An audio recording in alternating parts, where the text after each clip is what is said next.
Buenos días a todas y a todos los que nos estéis siguiendo. La verdad es que produce una gran tristeza el tener que hacer esta rueda de prensa en estas condiciones, con este salón vacío, pero en todo caso quiero que mis primeras palabras sean de agradecimiento para los profesionales de los medios de comunicación, que estáis al pie del cañón, que continuáis informando, que continuáis trabajando para que las personas de este país, los ciudadanos y las ciudadanas, los trabajadores y las trabajadoras, podamos tener acceso a la información. Mucha suerte a todos y nos vemos físicamente así que sea posible. Como no puede ser de otra manera, creo que este país tiene que hacer un gran reconocimiento a los profesionales de la sanidad, a médicos, a enfermeras, a celadores, a personal de limpieza de los hospitales, a personal de seguridad que está trabajando y dando la cara cada día, seguramente que en la mayoría de los casos sin los medios necesarios, imprescindibles para poder hacerlo con plena seguridad y atendiendo a sus necesidades de salud, pero que estáis ahí y que sois los que permitís que en este país esta pandemia que nos está azotando lo haga con personas que de manera, yo creo que eficaz, altruista en muchos casos, estáis dando la cara en primera línea. Lo sabéis, el país os lo agradece.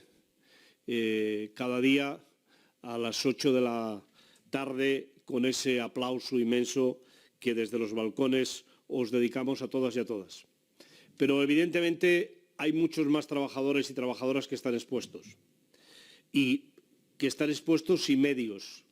Desde luego los trabajadores de los transportes públicos, los transportes privados, que ha costado muchísimo y todavía está costando que tengan medios para protegerse, el comercio, las trabajadoras del comercio y tantos trabajadores desde el sector financiero, pasando por la seguridad o por las fuerzas y cuerpos de seguridad del Estado o el propio ejército que en estos momentos está atendiendo demandas de los ciudadanos y de las ciudadanas.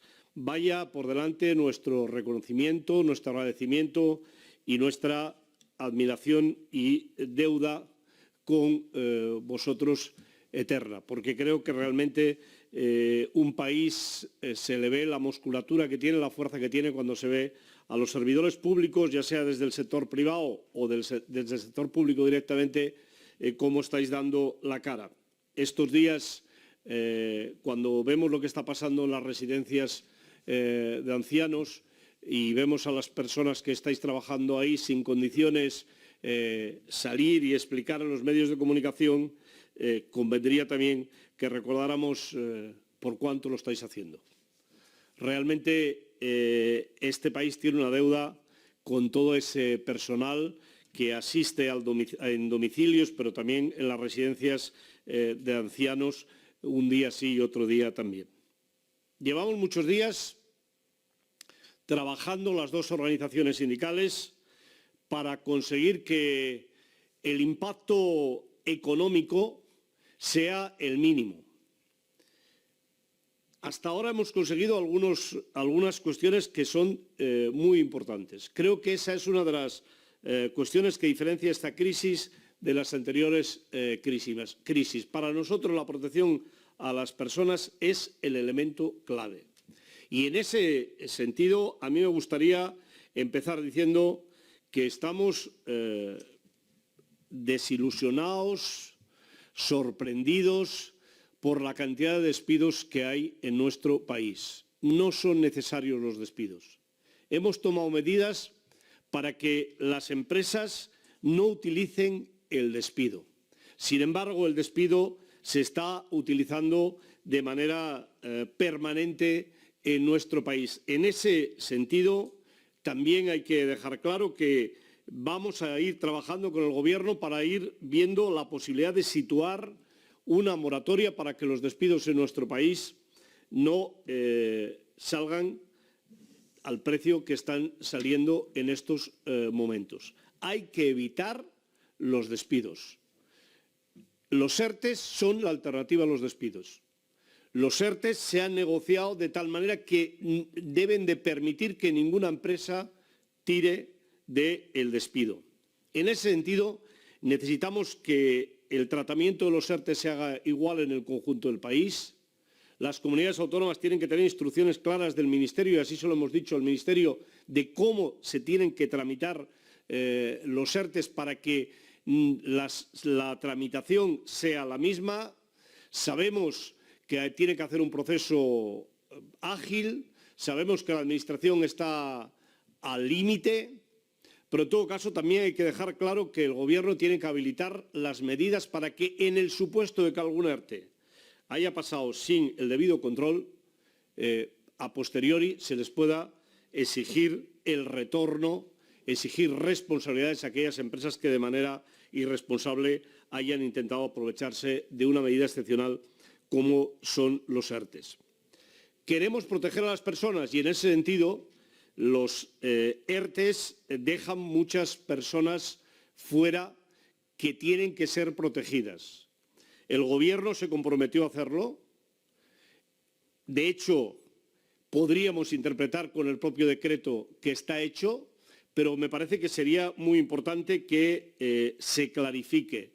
Las personas que pierden el empleo como consecuencia de esta crisis, los contratos que finalizan y no se renuevan como consecuencia de esta crisis, los contratos de obra y servicio que desaparecen, los trabajadores y las trabajadoras que están en la situación tienen que tener derecho al desempleo. Derecho al desempleo porque lo tengan, y si no lo tienen hay que habilitar que puedan tener derecho al desempleo. No se puede producir una fractura entre los trabajadores con contrato indefinido y los trabajadores que irán a un ERTE y los trabajadores que tienen contrato temporal, del tipo que sea, y que por esta situación no van a ir a un ERTE. Ya van a tener bastantes dificultades para luego reincorporarse a su puesto de trabajo, que no las tendrían si no hubiera esta situación de crisis, como para que además se les castigue con un desempleo menor o sin tener derecho a poder acceder al desempleo. De la misma manera, todos los programas que tiene la Administración de protección a los trabajadores y las trabajadoras tienen que ser renovados de manera automática. No hay lugar a dudas de que en esta situación de alarma en la que estamos, en este estado de alarma que no permite a las personas salir a la calle, nadie va a encontrar trabajo. Y en ese sentido es muy razonable que se cubra a esas personas, como es razonable que se cubra a las empleadas de hogar por la vía de las que están dadas de alta en la Seguridad Social, por la vía de generar un nuevo derecho, pero también para el resto de las trabajadoras que no están dadas de alta en la Seguridad Social, para que puedan acceder a una prestación que evidentemente no será la misma, pero en todo caso que se pueda generar una prestación que dé cobertura a ese cerca de medio millón de trabajadores y de trabajadoras que están en que se han quedado en el desempleo.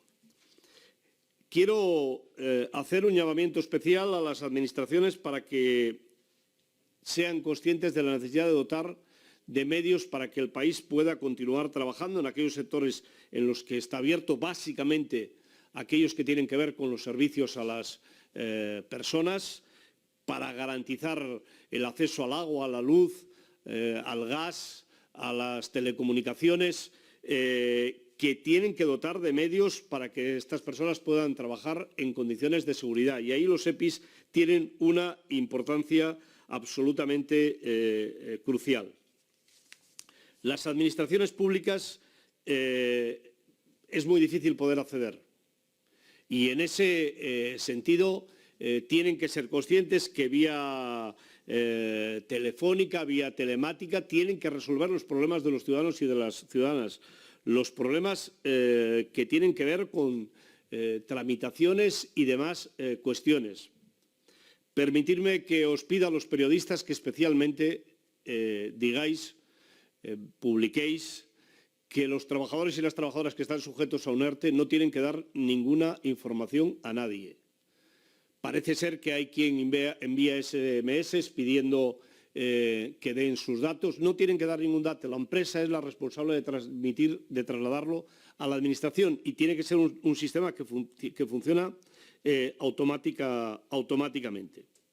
Es en ese sentido que también tenemos que utilizar los medios de comunicación públicos y privados, los medios de comunicación, para poder trasladar estas cuestiones a los trabajadores y a las trabajadoras. Acabo pidiendo que se establezca con carácter inmediato, durante un tiempo limitado, el tiempo que dure la crisis, por tanto renovable, una prestación que permita que los ciudadanos y las ciudadanas de este país, que no tienen derecho a ningún tipo de prestación, no se queden sin nada. Repito, esta es una situación nueva. La gente está en su casa. La gente no tiene posibilidades de buscar empleo, ni siquiera de salir a la calle. Y, por tanto, es importante establecer esta prestación que permita que todos los que no están recogidos en alguna de las normas puedan tener acceso a ella. Tenemos pendiente el permiso retribuido para atender a las personas hay personas que tienen a su cargo hijos o personas mayores. Hemos conseguido el permiso, pero no es retribuido. Creo que el Gobierno tiene que ser consciente de la aportación que en estos momentos se está dando. Y acabo hablando de Europa. Europa se juega su futuro. Nosotros nos jugamos nuestro futuro con Europa y en ese sentido la Confederación Europea de Sindicatos, la propia UNICE, la Organización de Empresarios, está reclamando políticas europeas de conjunto que nos permitan abordar esta situación, que no es una situación solo de un país, que es una situación del conjunto de los países de la Unión Europea y que en parte algunos de los problemas que tenemos también es como consecuencia de las propias decisiones que en su momento nos ha obligado a tomar la Unión Europea. De esto tendremos tiempo de hablar, pero que en España prácticamente no haya fábricas de alcohol demuestra hasta qué punto hemos tomado decisiones pensando en los mercados y poco en las personas. Agradecer en todo caso a las empresas que se han reconvertido para poder producir alcohol. Y hablo de alcohol por no hablar de otros elementos esenciales de protección que la homologación de las telas pues dificulta mucho que se puedan producir en España. Es en ese sentido, en el sentido que creo que Europa tiene que ser consciente que la globalización, este proceso del levantamiento de las fronteras, que tan positivo ha sido para los ciudadanos y las ciudadanas y para las empresas en el conjunto de la Unión Europea, tiene que tener contrapartidas cuando las cosas van mal y tomar decisiones que nos permitan protegernos. Muchísimas gracias.